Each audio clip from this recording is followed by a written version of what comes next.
Good morning mga ka-farmers. Nandito lang ako ngayon sa tinatanim ko itong talong. At yun, ipapakita ko sa inyo mga ka-farmers kung kumusta na ba ang update sa aking mga talong idol na pinutulan. So ganito na pala mga nangyari mga ka-idol.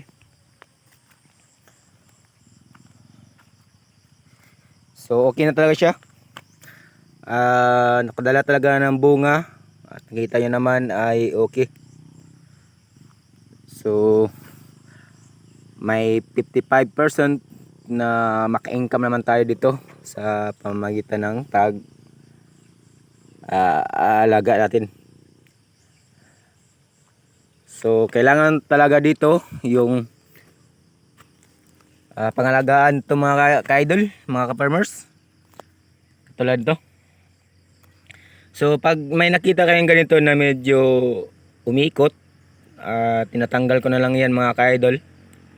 Dahil wala to, reject to para sa atin. So yung natira dyan ay okay naman. So ganito na po ang nangyari ngayon sa talong na inaalagaan ko mga ka-idol. So dito naman may mga kinakain naman sa insekto, fungicide mga ka-idol. Dahil sa panahon natin na puro na lang ulan ay hindi tayo nakapag-spray. So gahapon nag-spray ako mga ka-idol. Asahan nyo, makaka-recover naman to. Tingnan nyo, ang dami ng bulaklak. At ito may mga bunga na talaga na medyo quality. Katulad yan. Ayun o, may bungang malaki.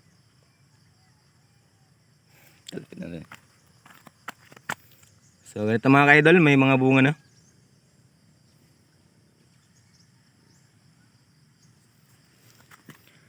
So ganun lang ang gagawin natin mga ka-idol. Kailangan talagang pangalagaan. So ito medyo mahirap yung ginagawa ko dito mga ka-idol dahil po sa area ko pag tag-ulan malakas yung tubig doon sa itaas, umapaw dito.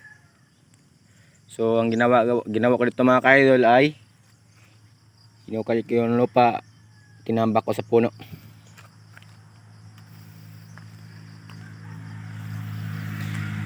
At yung nakaraang video natin mga ka-idol ay wala to.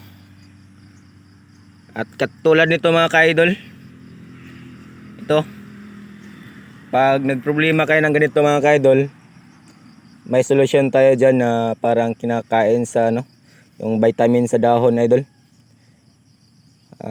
Spray lang kailangan dyan, foliar, ay mawala, bumalik sa dati ang kanilang mga kalusugan.